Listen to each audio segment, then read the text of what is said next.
창세기 34장은 이 해석이나 또 설교나 이렇게 해나가기에 정말 마음이 어려운 장입니다. 일단 이 34장에는 하나님, 여호와 이런 이름이 단 한 군데도 나오지 않아요. 그리고 우리가 입에 담기 어려운 그러한 이제 범죄와 그런 어떤 악한 모습들이 적나라하게 드러납니다. 내일 살펴보겠지만 18절부터 이 뒤에 있는 31절까지 말씀에도 보면은 야곱의 아들들이 참 잔인한 그런 복수를 행하는 장면들도 나오고요. 이 34장의 이야기를 그냥 이 한 장의 이야기로 봤을 때는 분명히 이전에 야곱이 하나님과의 만남, 그 은혜를 통해서 에서와 화해를 하고, 그리고 엘 엘로헤 이스라엘, 하나님의 이름을 높이는 제단을 쌓고, 그리고 35장으로 넘어가면 그가 하나님이 약속하셨던 대로 베델에 도착해서 다시 제단을 쌓고 하나님과의 좋은 관계를 이어가는 그 이야기 중간에 들어올 이유가 없는 장입니다. 하나님이 약속을 하셨고 그 약속대로 야곱을 이끌어 가셨다, 이렇게 얘기하면 되지, 그 가운데에 하나님의 이름도 나오지 않고, 그리고 야곱도 굉장히 침묵하고 있는, 그리고 야곱이 살고 있는 이 마을 사람들이 악한 일을 행하고 야곱의 딸이 아주 나쁜 일을 당하고 야곱의 아들들도 그에 대해서 아주 악한 모습으로 복수를 하는 이 이야기가 왜 성경에 기록되었을까? 이 부분을 우리가 볼 때에 좀 큰 눈으로 먼저 전제를 하고 볼 필요가 있어요. 그게 뭐냐면 이 야곱이 분명히 하나님을 만나고, 그리고 하나님의 약속대로 그가 그 하나님의 은혜를 경험하고 그의 고향 땅으로 돌아와서 그 기업을 이어받는 이 과정, 이제 구속사의 한 과정이죠. 이 과정 속에서 하나님을 한번 만나고 하나님의 은혜를 한번 경험했다고 해서 야곱의 모든 부분이 완전히 변화된 건 아니라는 사실입니다. 우리가 이것을 좀 어려운 신학적인 그런 용어를 써서 얘기를 하자면, 이제 구원은 받았지만 아직 성화의 그런 과정 속에서 완전히 그런 영화로운 단계로 가지 못한 그런 모습이라고 우리가 볼 수도 있고요. 또한 이 이야기는 야곱 개인의 모습뿐만이 아니고요, 야곱에게 약속하신 하나님이 어떻게 그 약속을 이루어 가시는지를, 우리가 구속사라고 부르는, 하나님이 아브라함을 부르시고 그 아브라함으로부터 계속해서 약속을 하시잖아요. 땅을 주겠다, 후손을 주겠다, 그리고 그것을 통해서 온 백성이 복을 받게 하겠다. 이 약속을 하나님이 어떻게 이루어 가시는지를 우리가 보여준다라고 생각을 먼저 할 수 있어야 합니다. 이것은 사실은 아브라함에게도 이삭에게도 동일하게 베풀어졌던 하나님의 은혜의 역사입니다. 아브라함이 자기 실력으로 그 하나님의 언약을 지켜나갔던 것이 아니고, 이삭도 자기 능력으로 그것을 지켰던 것이 아니고요, 역시 야곱도 자기의 힘으로 자기의 실력으로 하나님의 약속을 지켜나가는 것이 아니라 모든 것이 무너지고 절대로 그 약속을 지킬 수 없는 상황 가운데 하나님께서 은혜로 역사하셔서 그를 통해 이루고자 하셨던 그 구원의 역사를 이루어 가신다는 것을 우리가 성경을 통해 확인할 수 있습니다. 이제 본문으로 들어와서 이 34장에서 무슨 일이 일어나는가 보게 되면요, 디나가 그 땅의 딸들을 보러 나갔다, 1절에 이렇게 설명을 하고 있습니다. 그러니까 이 세겜이라는 지역에 머물러 살면서 이 디나가 그 땅의 딸들, 뭐 친구를 만나러 나간 건지 아니면은 그냥 뭐 동네를 돌아다니면서 그렇게 한 건지 정확하게 나와 있지 않아요. 그 의미도 정확하게 알 수 없습니다. 그러나 그 땅에서 다니고 있어요. 그때에 2절에 아주 나쁜 일을 당하게 됩니다. 히위 족속 중 하몰의 아들 그 땅의 주장 세겜이 그를 보고 끌어들여 강간하여 욕되게 하고. 그런데 이후에 이제 일어나는 일들을 보면 우리 머릿속으로 생각을 하죠. 아, 디나에게 너무 안 좋은 일이 생겼구나. 그렇다면은 디나의 아버지인 야곱이 이에 대해서 세겜에게 항의를 하고, 그리고 뭐 율법이 세워지기 전이니까 어떤 이 고대 근동 사회에서 이런 일이 있었을 때 어떤 그 법대로 진행이 됐는지는 모르겠지만, 그러나 이스라엘에게 주어진 율법을 바탕으로 생각을 하면은 아직 결혼하지 아니한 처녀, 약혼하지 아니한 처녀가 강간을 당해 가지고 이런 어려운 일이 당하면은 그 범죄를 저지른 사람이 그의 상당한 벌금을 내고 그리고 아내로 맞이하게 하는 법이 있습니다. 그런데 그런 상황 속에서 야곱은 계속 잠잠해요. 아무 말도 하지 않습니다.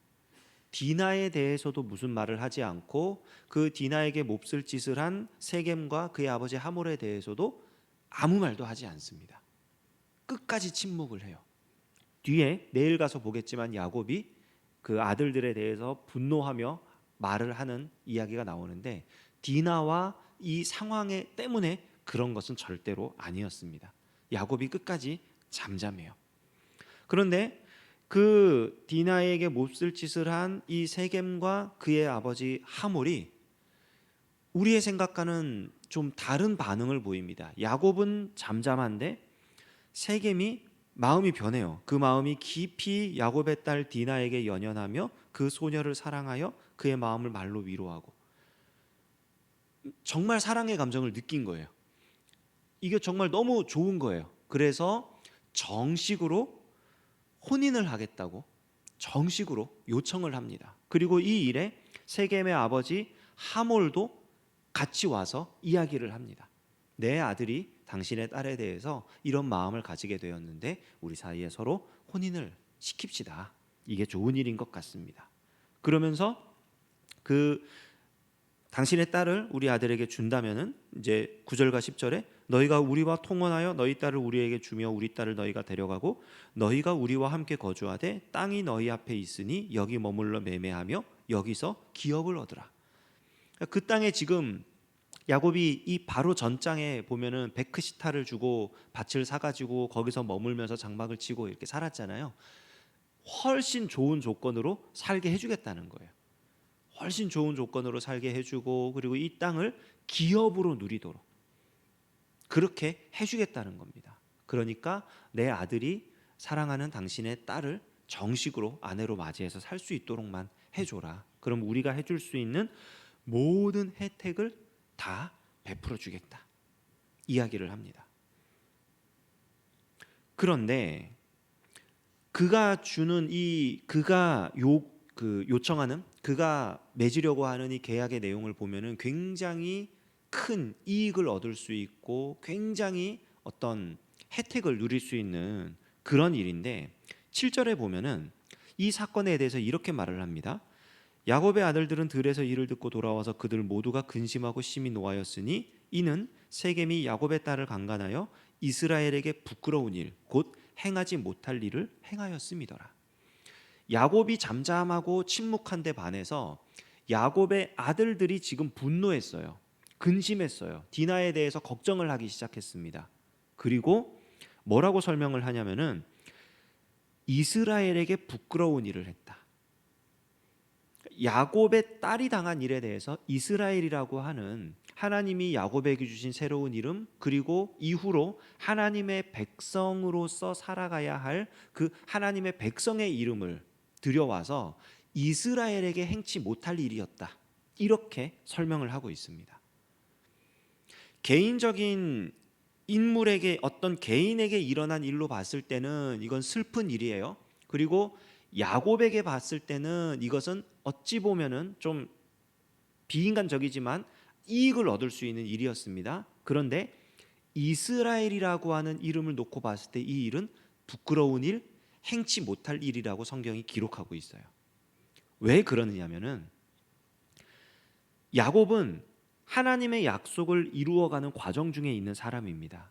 하나님께서 야곱에게 이스라엘이라는 이름을 주신 이유는 그가 정말로 하나님과 싸워서 이겼기 때문이 아니라 하나님께서 그를 통해서 하나님의 백성들이 번성해 나가는 이 약속을 이루어 가실 것이기 때문입니다. 하나님이 아브라함에게 약속하셨던 그 가나안 땅을 기업으로 줄 것이고 하나님이 아브라함에게 약속하셨던 그 수많은 후손들 그것을 야곱의 후손들 이스라엘의 후손들을 통해서 줄 것이기 때문에 하나님께서 야곱에게 이스라엘이라는 이름을 주신 겁니다.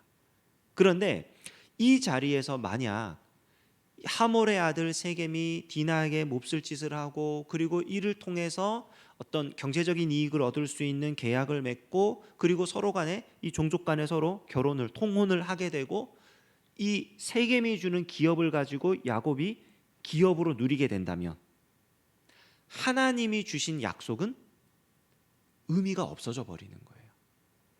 하나님이 이스라엘로 하여금 그 약속을 지켜나가게 되는 것이 아니라 야곱이 지혜롭게 하몰과 그의 아들과 계약을 해가지고 땅을 얻고 후손을 얻은 그런 결과가 나오게 되는 것입니다. 그러므로 세겜이 했던 일이 이스라엘에게 해서는 안 될 일이 되는 거예요.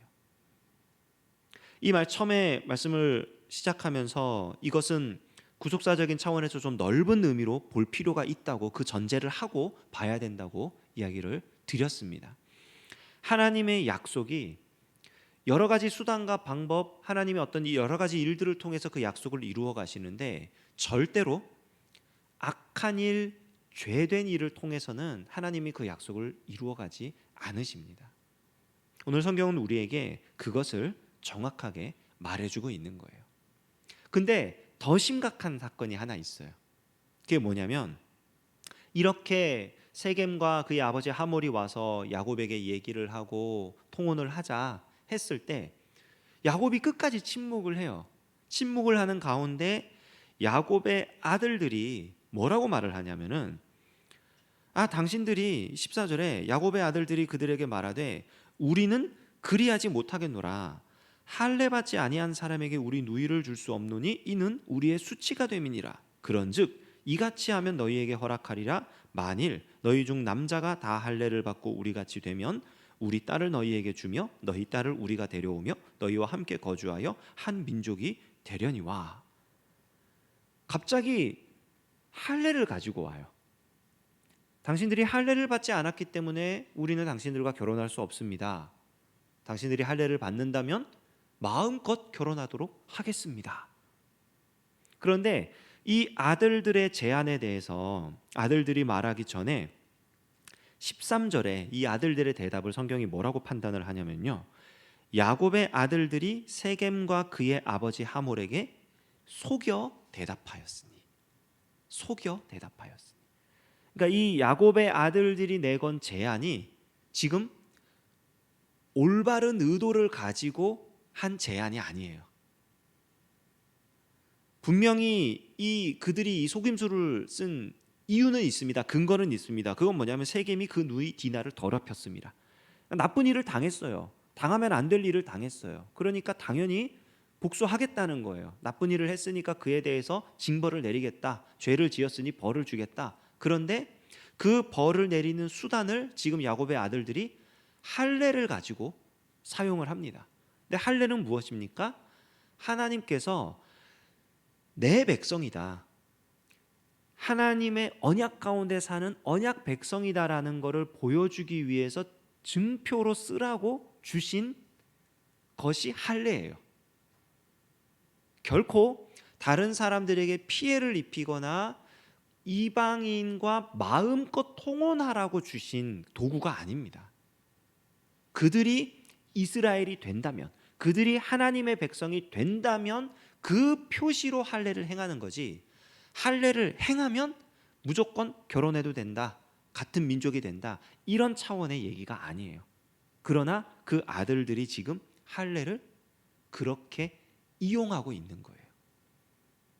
인간적으로 봤을 때 세겜이 굉장히 나쁜 짓을 했습니다. 나쁜 사람입니다. 그런데 그 나쁜 짓을 하고 나서 세겜의 마음이 그 디나를 진정으로 사랑하게 되고, 그리고 그 사랑의 결실을 맺기 위해서 적법한 절차를 거쳐가지고 지금 야곱에게 와서 의뢰를 하는 모습을 봐요. 그런데 야곱과 그의 아들들을 보십시오. 야곱은 침묵합니다. 아무런 확답을 주지 않습니다. 어떠한 반응도 보이지 않습니다. 야곱의 아들들은 거짓말을 하고 있습니다. 그 속에 복수의 칼날을 갈면서 한번 이 기회에 제대로 한번 복수를 하겠다. 이제 내일 어떻게 복수하는지를 보게 되겠죠. 야곱과 그의 아들들의 모습이 어떻게 보면 세겜과 하몰의 모습보다 더 악해요. 그 중심이. 이것이 참 우리가 슬프게 봐야 할 현실적인 모습입니다. 성경은 우리에게 이걸 말해주고 있어요. 야곱도 그리고 그의 아들도 참 나쁜 사람입니다. 그런 나쁜 사람들이 정말 나쁜 일을 당했습니다. 어떻게 하나님의 약속이 이루어질 수 있을까요? 성경은 우리에게 그걸 말해주고 있는 거예요. 전적으로 하나님의 은혜에 의하여, 하나님의 주권적인 섭리에 의하여 하나님의 약속이 이루어가는 그 역사가 성경을 통해 우리에게 보여집니다.